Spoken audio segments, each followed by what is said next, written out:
What's good, YouTube? We back at it again.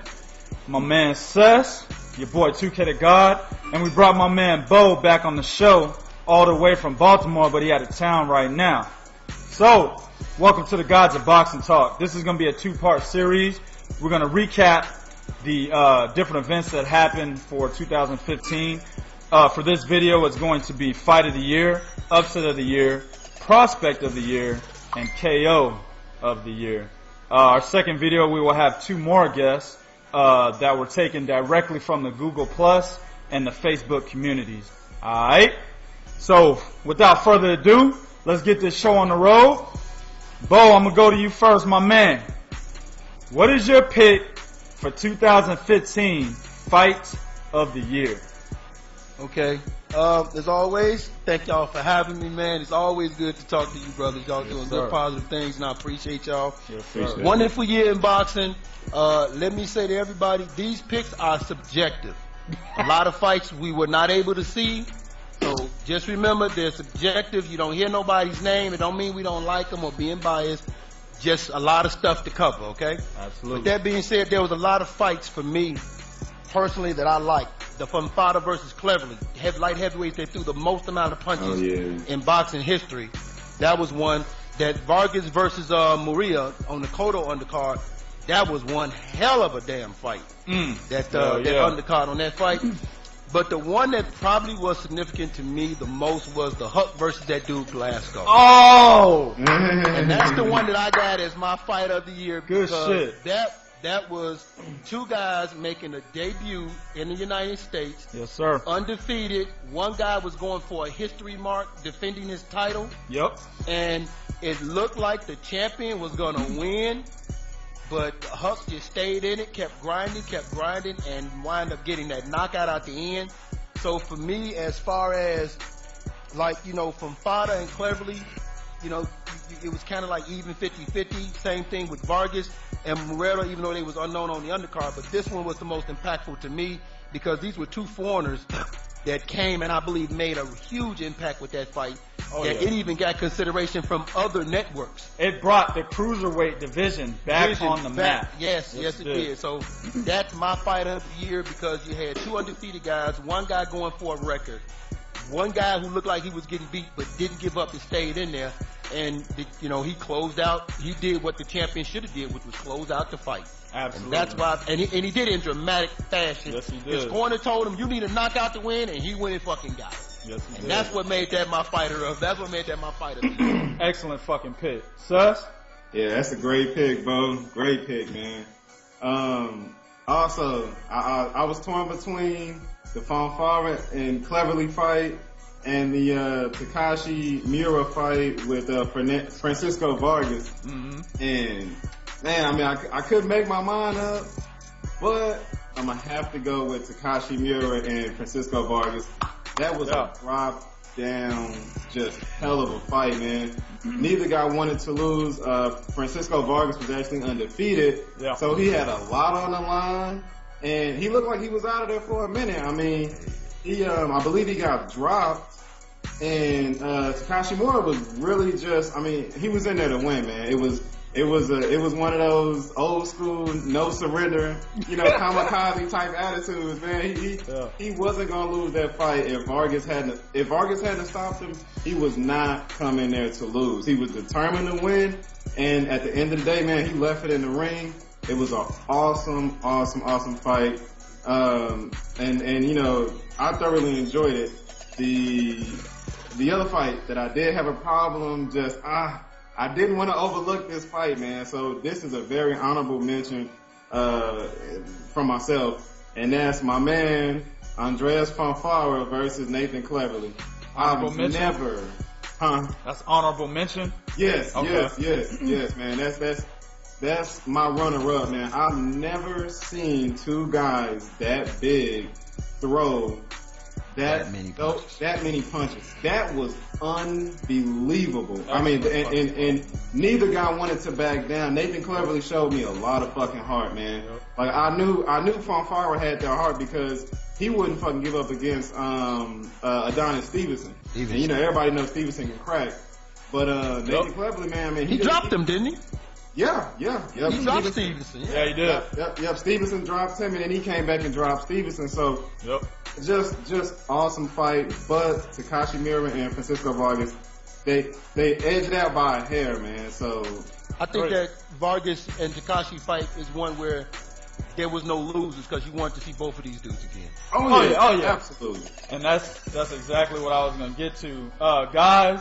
Even though me and my man Sess, we do videos, this shit was not planned. You know what I'm saying? My fight of the year is exactly the same. I had Takashi Miura versus Francisco Vargas. Close as honorable mention, same Andres FONFARA and Nathan Cleverly. Now, I mean the Miura Vargas fight. Miura had just beat the shit out of Billy Dibb, who in my opinion is probably the guy that did the worst in 2015 in boxing. I mean, my man had high hopes, signed with SMS Promotions, lost to Evgeny Gradovich twice, and then all of a sudden went downhill from there. You know what I'm saying? It's just, I mean, he's terrible right now. He's in a bad spot. He's almost to the point where he should retire. So I knew who Miura was from that fight. Coming in, I knew this was a good fight. I already knew who Francisco Vargas was, and it did not falter, not one bit. I mean, Miura was going for his 5th defense of the WBO 130-pound title. You know what I'm saying? And Vargas he went down in the 11th round, and Miura in the 9th. I mean, it was excellent fight. Like my man Seth said, both men kept going. That's my fight of the year. Next one, we're gonna do upset of the year. Let me start with my man Sess. 2015's biggest upset of the year. And I'm talking about like, oh shit. Who you got, B? Man, the 2015 biggest upset of the year award goes to... Hold on, I'm so excited. Let me...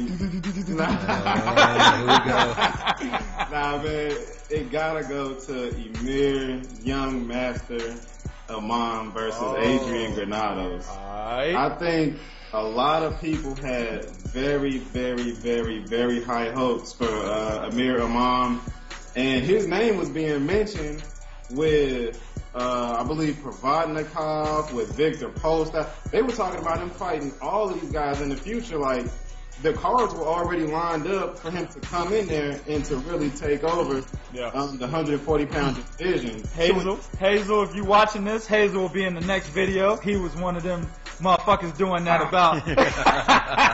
Had to call my man out. He knows I'm on him. So yeah, man, I think that was definitely upset of the year. Just because, like I said, Amir Ahman is a very, very promising young prospect. I mean, it doesn't get any worse than that when you get knocked out and you're a prospect. A lot of times what you see is prospects will get beat, but sometimes the scorecards tend to tell a different story if your upside is very high. Right. So when you get knocked out, there's no disputing that. I mean, there's nothing you can say. Right. You know. And so to me that was upset of the year. And then, like I said, the way it was done was even more telling because it was done in a fashion that Imam has always had problems with. He doesn't have good defense, and guys that really bring the fight to him, he tends to kind of either get hit with shit he shouldn't get hit with, or he gets dropped. So I think that was an upset, man. Alright, that's a great ass pick. Mr. Bo, Triple OG, who you got? 2015 upset. Okay, I tell you what, I thought about the Iman Granada. Yeah. The only reason why I didn't go that way, you had some great points, Seth. I didn't just go that way is because if you watched Iman in that last fight when he fought, I can't remember the guy's name. Maldonado. Oh, Fidel Maldonado. It was like, okay, the blueprint is kind of out. Okay. It's kind of suspect about him still. Absolutely. But one I had, and this is going to shock a lot of guys, one upset I had was Jacobs and Quillen was one, only because of the way Jacobs won. Knocked him out. Yep. Okay. Nobody saw that. Nobody. Okay. Nobody saw, like, even though, you had, I think it was like 55% thought Quillen would win and 45%. Oh, way more than, hold up, Bo. Way more than that shit. I did 3 different polls on Google Plus. More than 80% on 2 of those polls had Quillen. Okay. Showtime had it 55-45. Okay. When Showtime did it, that's what it had. But you're right. No, but nobody saw him winning like that. Yeah. In that fashion. Another upset to me was Postal versus Matisse, only because Matisse was being mentioned as an opponent for Manny Pacquiao. So they was already looking, hey, we got Pacquiao versus Matisse.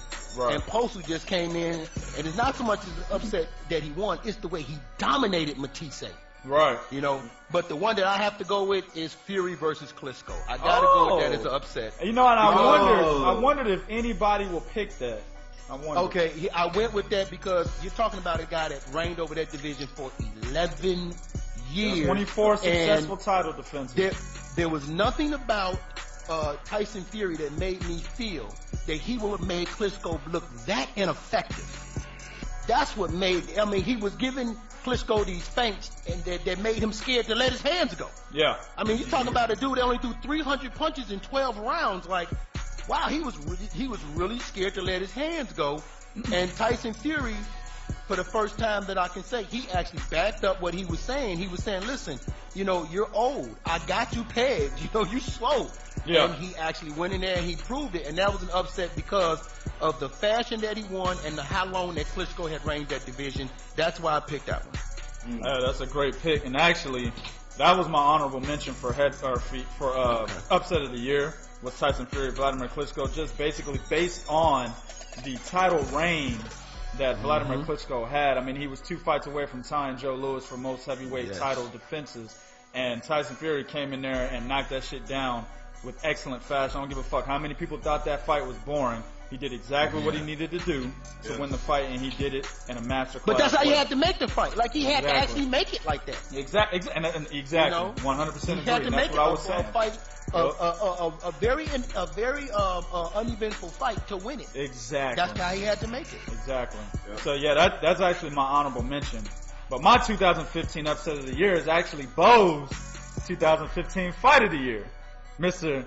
Krzysztof Glowacki and Marco Huck. That's my upset of the year. Okay. And the reason why I have that over Tyson Fury and Vladimir Klitschko is because the fight was very uneventful against Tyson Fury and Vladimir Klitschko compared to Glowacki and Marco Huck. All right, Marco Huck was on the same kind of title reign. Of course, not as many successful title defenses as Vladimir Klitschko, but he was champion from 2009 to 2015. He had 13 title defenses. He beat guys like Ola Afolabi, Victor Emilio Ramirez, Farad Arslan, Rand Nakash, Hugo Hernan Garay. I mean, these are big names in the cruiserweight division, boxing heads. You should know this, right? He beat all those guys. He beat a couple of those guys more than once. And Mr. Glowacki, undefeated, hungry, didn't give a fuck. Got dropped in the fight, okay? But came back and dropped Huck twice. And in the same round where he dropped him twice, the second knockdown, that was it. Referee had seen enough. Excellent fucking fight.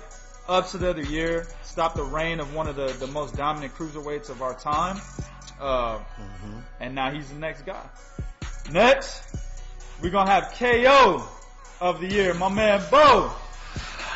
Who got knocked the fuck out the worst in 2015. There's a lot that I can go with. Uman and Grenady was one that I was gonna go with. You know, getting knocked the fuck out. I was gonna go. That was one I was gonna go with. I was gonna even go with Tim Bradley and Rios because I didn't see him knocking him out like that with a box shot. That was a good shot. Even Matisse and versus Postal, I didn't see him knocking him out like that either.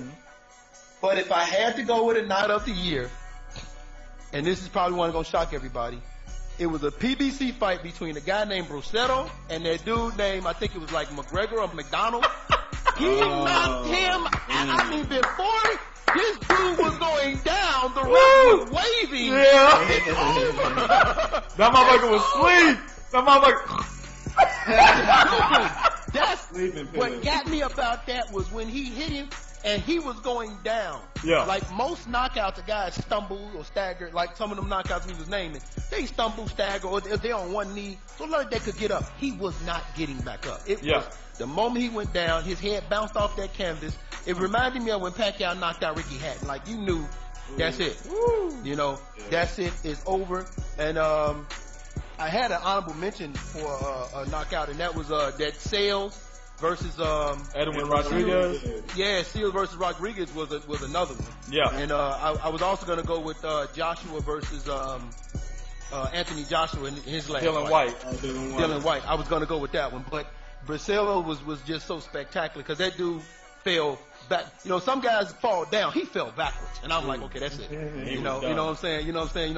You know, give him a bottle of milk and stick his thumb in his mouth. That's it. He sleep. Night. He's sleeping. Yo, where's the motherfucking, where's story time at? Put him in bed. Alright, Sess. 2015 Knockout of the Year. Knockout of the Year award goes to. First, before I make this announcement, let me say this. Everybody go 9-9, nigga. Hell yeah. Nah, man, but man, it had to be Canelo Alvarez, man, knocking out James Curtis. I was wondering if people were gonna pick that too. Okay. And my man looked like, and I know y'all know what I'm talking about. I know the viewers out there know what I'm talking about too. Remember when we was kids, right? He had them little twisty tops that you put on the ground and then you spin around. Yeah. That's what he got the ideal from. I guess they must have seen that this shit was gonna happen exactly to James Curtis before it happened, man. It was more like that video game Punch Out with Ball Bull. Oh shit, man. He spin around in the circle. Man, that had to be my knockout of the year, man. Just because Canelo came in there to fight. Of course, you know, he was going against a James Curtis that did have Ann Wolf in his corner, but that 2-year still layoff didn't too. stop. And a 2-year layoff. But I'm gonna have to say this, that still didn't stop James Curtis from coming out and throwing everything plus the kitchen sink at Canelo. And you know, let's you know, we can be real about it. James Curtis can crack. He's a heavy-handed dude, man. And once he gets on top of you, it's hard to get him off of you. Absolutely. So the fact that Canelo didn't drop him once, but he dropped him twice, and they were 3 times, I believe. 2 very, very, very good. 3 very, very, very good knockdowns. It was one with the straight right hand. Then it was one with that step back uppercut. Ooh, beautiful. Then he spun that motherfucker around, man. Look, you can't ask for nothing better, so definitely, man. Hats off to Canelo. That was a great, great, great knockout victory. Alright, that's what's up. My 2015 KO of the Year. My man Bo mentioned it. Edwin Rodriguez versus Michael Seals. TKO 3. What's up? I'm sorry, it's okay. But that could have been, I forgot to mention this, one of my honorable mentions for Fight of the Year. That was a great fight. Oh, yeah, absolutely. Yeah, that could have been Fight of the Year. And I actually was getting ready to say that. This could just as well have been the Fight of the Year. A candidate, if not the winner. Yes. Edwin Rodriguez went down twice in the first round. Michael Seals went down once. All I remember is the way Edwin Rodriguez went down. Yeah, yo. That shit. You reminded me of Fred Sanford. Hell yeah, yo. I jumped off my seat. I was like, oh shit. And then, you know, Michael Seals went down in the second and in the third round. By that time, in the second round, we already knew the fight was over. It was just a matter of when. You know what I'm saying? Yeah. Then the third round came. He hit that motherfucker. I can't remember what punch it was, but I know Seals was on the ropes. Oh, I know what it was. This motherfucker was like this. He was shoulder rolling, but his chin was way the fuck up here. You know what I'm saying? And then Edwin Rodriguez came right over the top. Boom. Boom. That motherfucker, he went from the ropes here to over here and bounced off the ropes. Man, that shit was beautiful. Beautiful ass knockout. That's gotta be my number 1 pick. Backup was what Sess picked as his KO of the year was Canelo and James Kirkland for me. Bleacher Report actually had that as their number 2 knockout of the year for 2015 as well. The Canelo Kirkland fight. Alright fam, this is gonna be the last category of this video, but it's probably the most important of this video. My man says 2015 Prospect of the Year.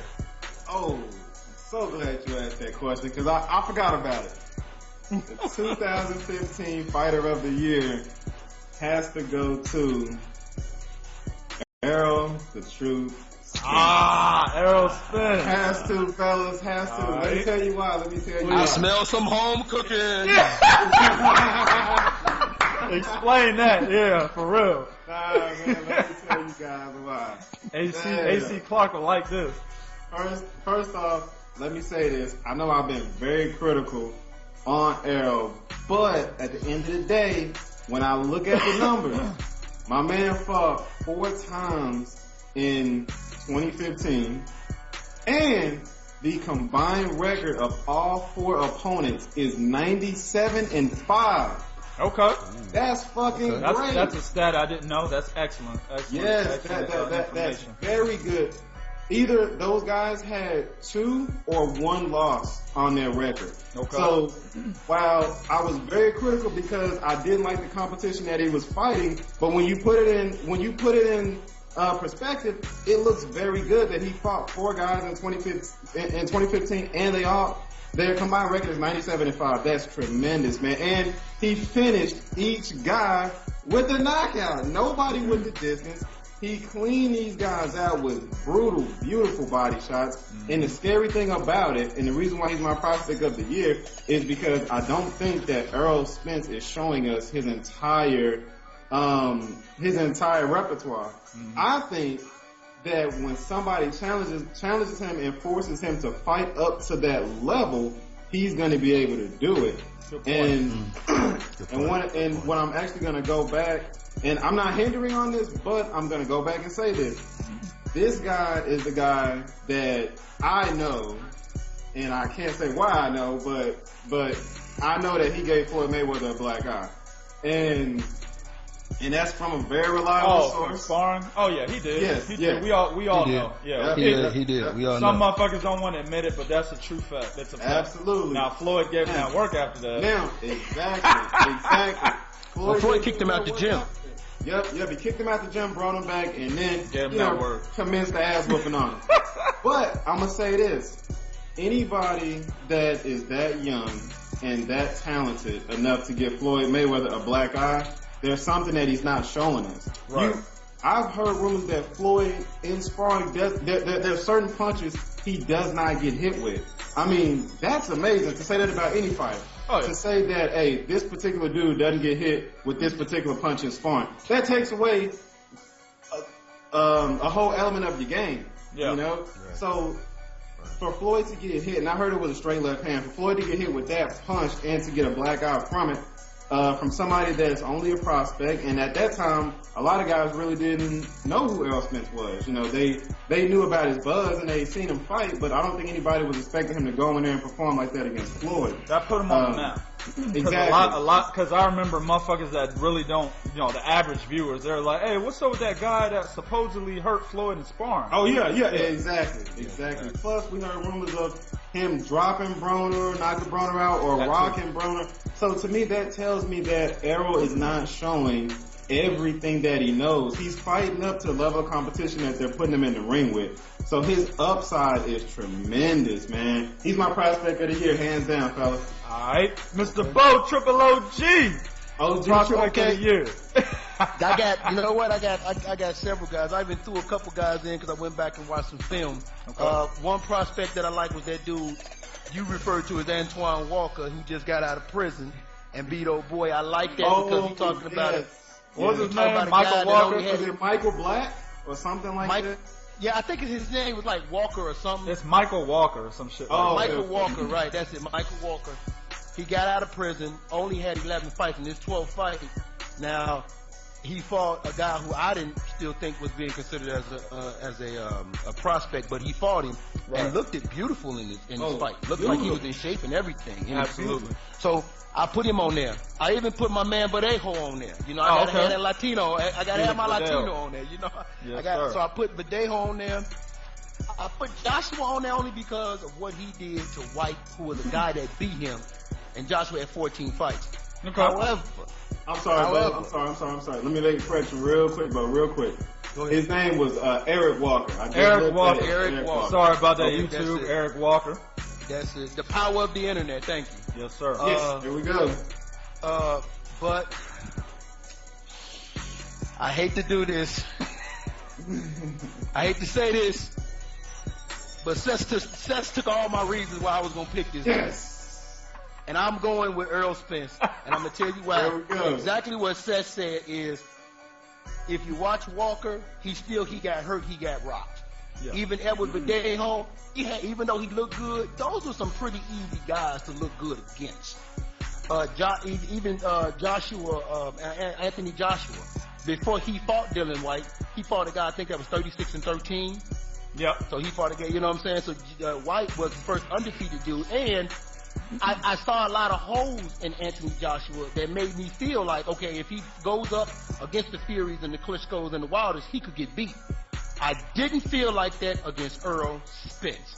I did not, even though, it's not his fault who he fights, because there were some guys who supposed to fight that pulled out for obvious reasons. But when you look at the record, like you said, a combined record of 90-something wins and only 5 losses. Yep. Then his fight against Barrera, when no one ever stopped Barrera, no one ever stopped that dude Van Dien that he fought. So he stopped guys nobody ever stopped or nobody ever dropped. Gotta give a man props, and even though he takes a lot of hits, but you can't deny the fact that he looked good beating the guys he's supposed to beat, and he beat them in a fashion no one has beaten before. So I went with Earl Spence only because of that reason right there. All right. That's what's up. I 100% agree with the reasoning. Wait a minute. Yeah. I was gonna pick Wilder. Oh, good. For prospect? Oh, boy. Yeah. He said he was gonna pick Wilder for prospect. Anytime Wilder can win anything, I'm gonna sign up on it. So, Yeah, no doubt. All right, well, shit. I agree with y'all's assessment 100%, and I guess I gotta get my shit right, because a motherfucker went against both of y'all. You know what I'm saying? Unfortunately, Errol Spence is not my prospect of the year. He is my honorable mention. Okay. My prospect of the year is Anthony Joshua.